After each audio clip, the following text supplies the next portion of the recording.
jusqu'à l'affrontement, quel qu'en soit le prix. Aujourd'hui, qui tire profit de ce drame et quel impact va-t-il avoir sur l'avenir? On en parle avec nos invités qui sont là ce soir autour de cette table ici à Paris et je les remercie.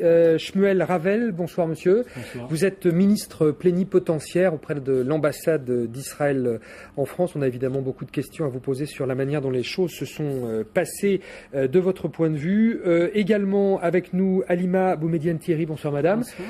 Vous êtes sénatrice, vous représentez les Verts au Sénat français et vous deviez être sur l'un de ces bateaux. Vous nous raconterez les circonstances qui vous ont fait ne pas monter sur ces bateaux et ce que vous pouvez en savoir aujourd'hui avec ceux qui, eux, sont montés.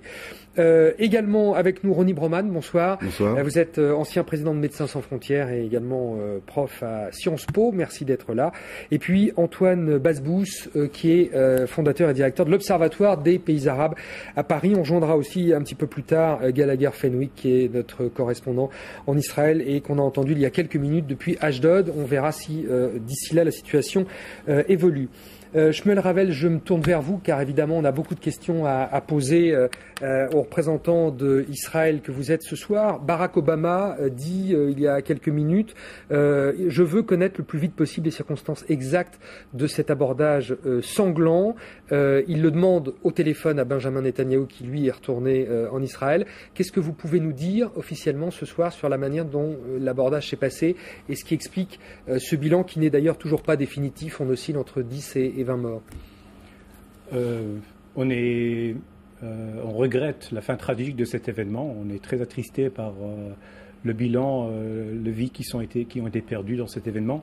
Mais la responsabilité est la responsabilité des organisateurs, de ceux qui ont pris ce bateau, le Mavi Marmara. Il faut dire un bateau des 6 qui est le propriétaire, c'est un groupe islamiste, extrémiste, turc.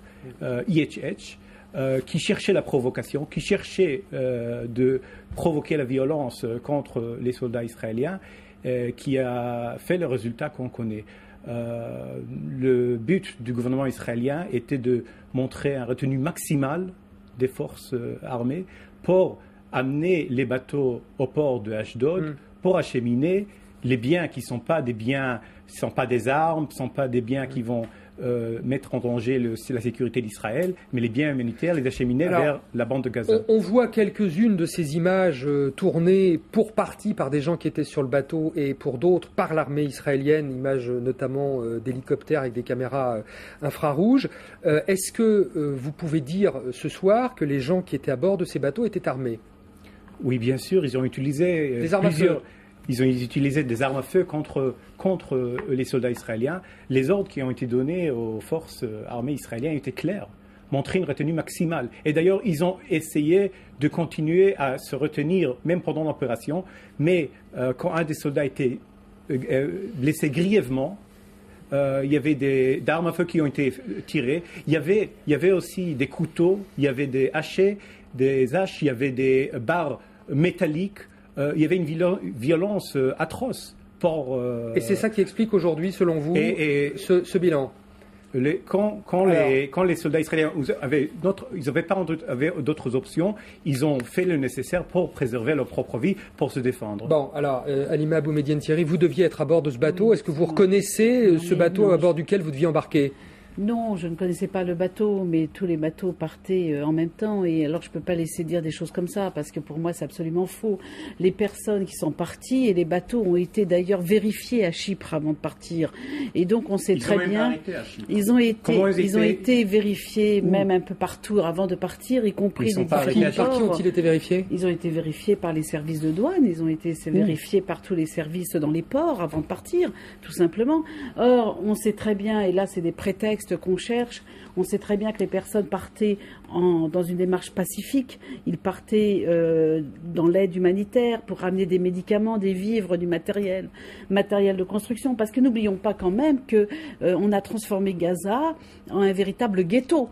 Alors on va parler de Gaza, mais il faut bien à un moment donné amener. Revenons à ce qu'on voit. Vous avez la certitude aujourd'hui que dans ces bateaux se trouvaient uniquement des pacifistes, des internationaux, des humanitaires. Désolé, on ne peut peut pas parler d'une action humanitaire parce que, d'ailleurs, le gouvernement israélien a fait plusieurs propositions aux organisateurs. Ils ont proposé, venez vers le port d'Ashdod, on va vérifier les biens et on va les acheminer vers la bande. D'ailleurs, tous les semaines, 15 000 tonnes de biens humanitaires sont acheminés vers la bande de Gaza. Depuis le début 2009, 1 million de tonnes de biens humanitaires ont été acheminés vers... Il n'y a pas de crise humanitaire à Gaza. Si l'intention était humanitaire, mais si l'intention était humanitaire, pourquoi pas amener les biens, vérifier qu'il n'y a pas d'armes et les acheminer dans la bande de Gaza? Un spécialiste de l'humanitaire est avec nous ce soir. Vous l'enseignez même à Sciences Po, je crois, oui. Ronnie Broman.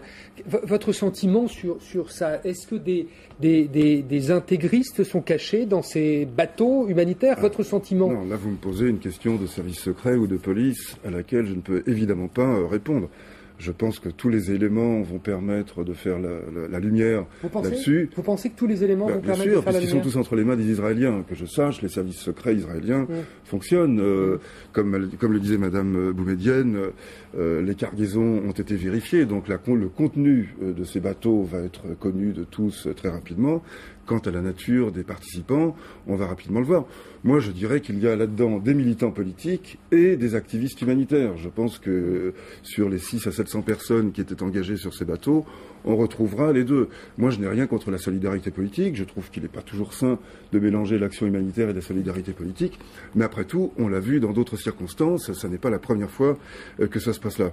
Mais je voudrais ajouter que s'il s'agit de contester l'usage du mot humanitaire, on peut aussi retourner cette critique contre Israël. Parce que quand un pays saccage de façon méthodique, étrangle de façon systématique un autre pays, un autre peuple, comme c'est le cas de ce que fait, comme le fait Israël à Gaza, envoyer des camions pour assurer, pour envoyer quelques denrées de base pour assurer une sorte de survie minimum, ça ne s'appelle pas de l'humanitaire, ça s'appelle un service minimum d'ordre politique, d'ordre stratégique, mais certainement pas humanitaire. Donc l'abus d'humanitaire, s'il est fait dans un cas, il est fait également dans l'autre, et moi je renvoie les deux parties dos à dos. Alors, on va parler de Gaza plus précisément. Oui, mais je voudrais rajouter quand même un point. Quand on entend un responsable israélien aujourd'hui parler de retenue, on a envie de plonger aux abris. Parce que la retenue, à chaque fois, ça se compte en dizaines, voire, comme c'était le cas à Gaza il y a un an, en centaines de morts. Ce mot retenue, Antoine Basbous, vous choque aussi?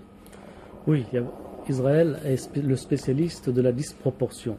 Regardez Gaza il y a 2 ans, ça a été labouré par des bombes, par des F-16, des F-15. Évidemment, l'image d'Israël n'a pas gagné à travers le monde et même ses amis ont dû prendre leur distance et Israël est apparu isolé. Il y a quelques mois, un dirigeant palestinien du Hamas a été tué à Dubaï et on a découvert grâce aux appareils aux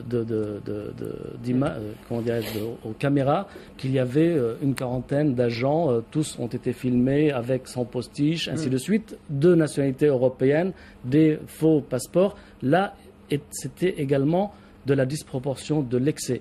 Et là aussi, ce sont des humanitaires, ce sont des ONG, ils n'apportent pas des cargaisons d'armes. Il y a des députés, des élus européens.